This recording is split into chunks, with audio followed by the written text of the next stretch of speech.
Welcome to the BIGG Success Show. Today, 7 steps to complain effectively and gain 10 hours a month. BIGG Success with the Professor and Mary Lynn. We're going to talk today about the 2 ways to complain. One, which costs you time, and the other one, which frees up to 10 hours of your time every single month. Wow, that's incredible that we complain that much. Exactly. And this podcast episode is inspired by a Harvard Business Review article by Peter Bregman. Hello, everybody. I'm Mary Lynn. And I'm George Kruger, sometimes called the Professor. So it's hard to believe, Professor, Yes. that we complain 10 hours a month. I can't really fathom that. Yeah, studies show that we complain 10 hours a month just about our bosses and or senior management. So not even counting the time we complain about other people. Really? But just about bosses and senior management, on average, we spend 10 hours a month. And I got to tell you, Marilyn, I mean, you and I were going for a walk yesterday, and I was complaining. I didn't realize I was complaining, but I was. And you finally said, what do you want me to do about it? And it's like, because you were going to help me with the situation. Right. And at that moment, as I was thinking about this podcast, I realized, okay, I'm falling into the type of complaining that we don't want to do. Exactly. Yeah. So you even owned up to it. You said, "Oh well, nope. I'm just complaining because it's easy." Yes. So you'll see what we're talking about with the easy complaining, but it's easy to fall into this trap of complaining the easy way. So it's important to talk about this and help us break free from complaining and wasting so much time doing it. So why do we complain? Peter Bregman goes into some detail about this in the article. Can you summarize that for us, George? Well, there's a number of ways, but you can probably imagine. I mean, one is just we want to vent, right? We just need to vent. I think of it this way. This is a little bit like our digestive system, right? So, if we bring this negative in, which is what complaining ultimately is, the output of negative thoughts, we bring it in, we digest it, and it works its way through, and then it's time to let it go. Well, it stinks. Yeah. Sorry, it stinks.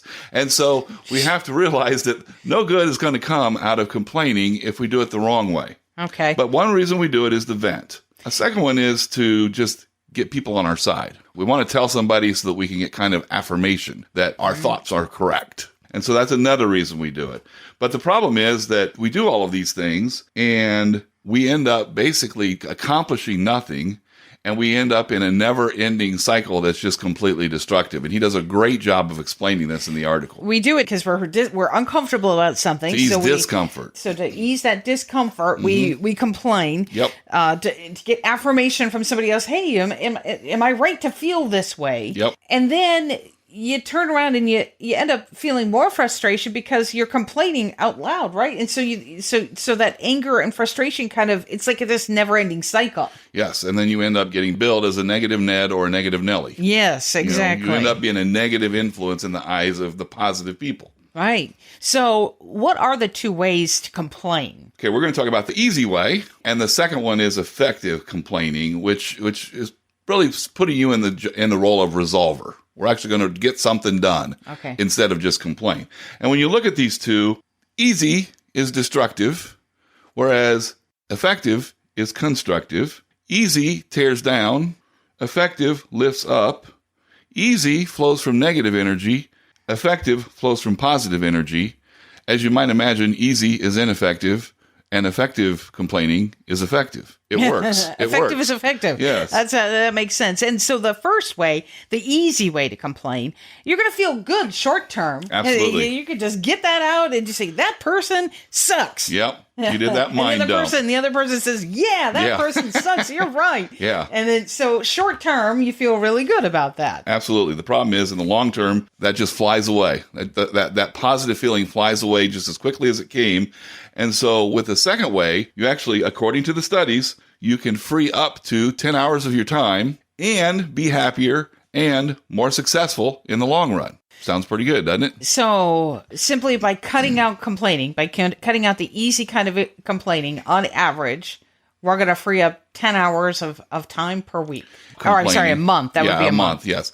It's not stopping complaining. It's just addressing complaints differently. That's the primary difference between these 2. So it's not you doing the easy complaining, it's doing the effective. Correct. complaining. Yes, which saves us time in the long run. There's 7 steps to complain effectively that the professors put together.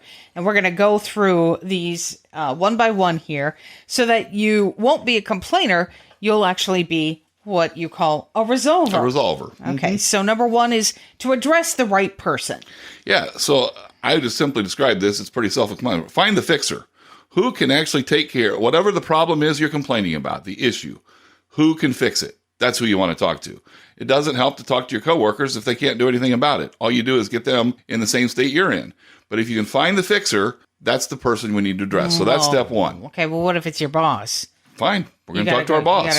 You got to go confront the boss. Yes. Figure out a way to do that. Okay. Yes, but it's interesting you say that. All right. Because step 2 is plan on a conversation, not a confrontation, which is what I just said. You did. And that's the whole point is we are not confronting. We are conversing. We are trying to move forward. We are trying to solve a problem. We are bringing this to the attention of our boss in the example you gave so that we may do something about it because something needs to be done about it. And we're going to explain all that with these other steps. Number 3 is seek first to understand. Stephen Covey, straight out of 7 Habits of Highly Effective People, right?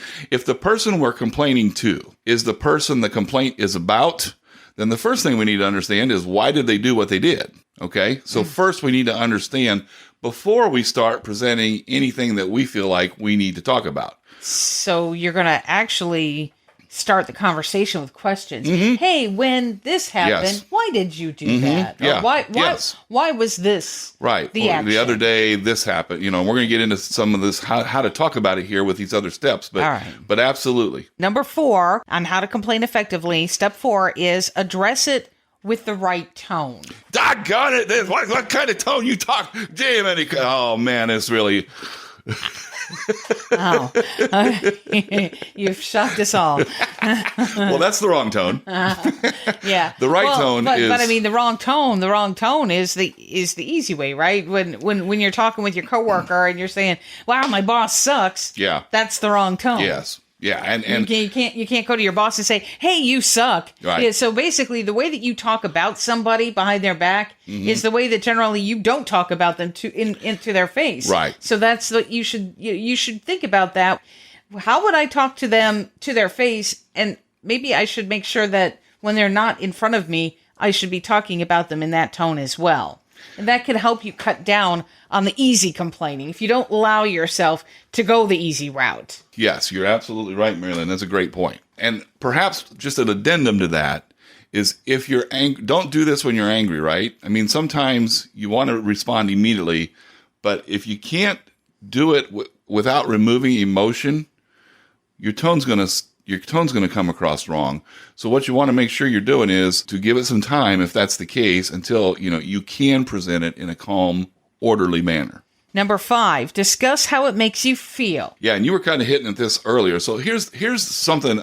This is one of the best things I learned, and actually this was a high school or a college English class. This very point. Talk about how it makes you feel. I can't argue with how it made you feel. I can argue with what happened and how I perceive it versus how you perceive it. But what I can't argue with is how it made you feel.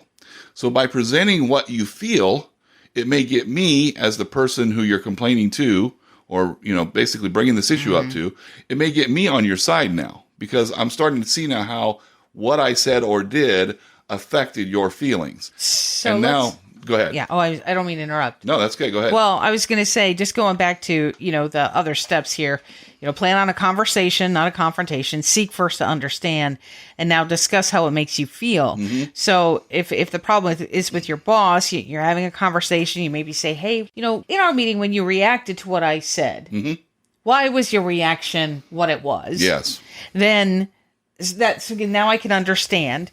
And then I can say, well, that made me feel like you didn't like my response. Yes, but it's very important to follow this quickly with step number 6. Use your passive voice, which I'm doing. Well, but actually not quite. Okay? Really? You're talking, and you're doing it the way 99.9% of us would do it 99.9% of the time. But what we want to do here is, if possible, we want to remove the you, the yours from the conversation and talk about it more third person. So when this happened in our meeting, when I can't remember what you said. When I spoke up during the meeting. Yes. The reaction, don't say your reaction. I felt the reaction was negative. I felt the reaction was spurning me. But I need to first understand. But I'm still. But I need to find out why he or she reacted in that way. Yes. So I'm first trying to seek. I'm seeking to understand. Yes. So I need to use you, don't I? It's possible in some cases, and when you're seeking to understand, first of all, if you think about it, when you're talking to someone and it's obvious that you're trying to understand what they were thinking or feeling, you may use the you view. Yeah. Okay. But the point is, when we start trying to describe the problem itself or even your feelings, you don't want to say you if you can avoid it. You don't want to put them on the defensive, because see, that's what you does. When you did this, it made me feel. You want to say, when this was done, I felt blank. Okay. And so it's important to understand sometimes you can't do it, but to the extent that you can, this really helps advance conversations forward, keeps it from becoming a confrontation because it's obvious you're not putting them on the defensive so they don't feel defensive. And so that leads us to our 7th step on how to complain effectively. Offer a solution to the problem. Once again, this is if possible. Not necessarily all bosses, so you got to know your boss. But the point is, if you can offer a solution with the problem or with the complaint, that makes you golden, because it's obvious you're not just looking at the negative side of things and dumping something on your boss's desk.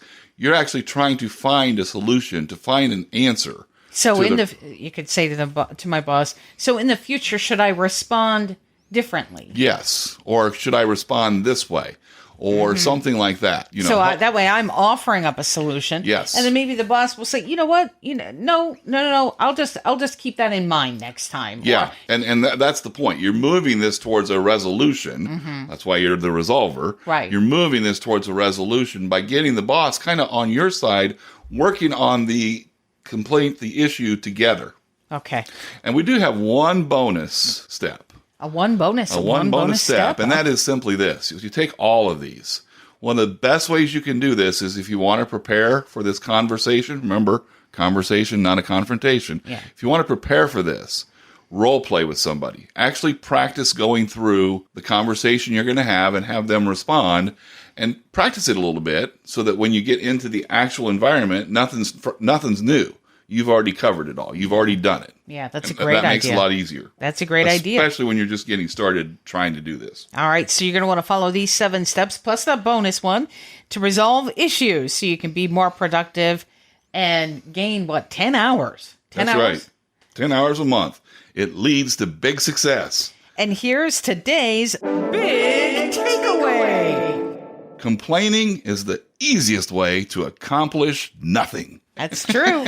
All right. And complaining repels abundance. It does. We've got an abundance toolkit, a free abundance toolkit that we've created just for you. The Big Success Abundant Living System, 5 steps to living abundantly. We've got audios. We've got an ebook. We've got visuals. We've got it's a wonderful little kit that we think you'll really enjoy. Will help you really feel the abundance that's around you.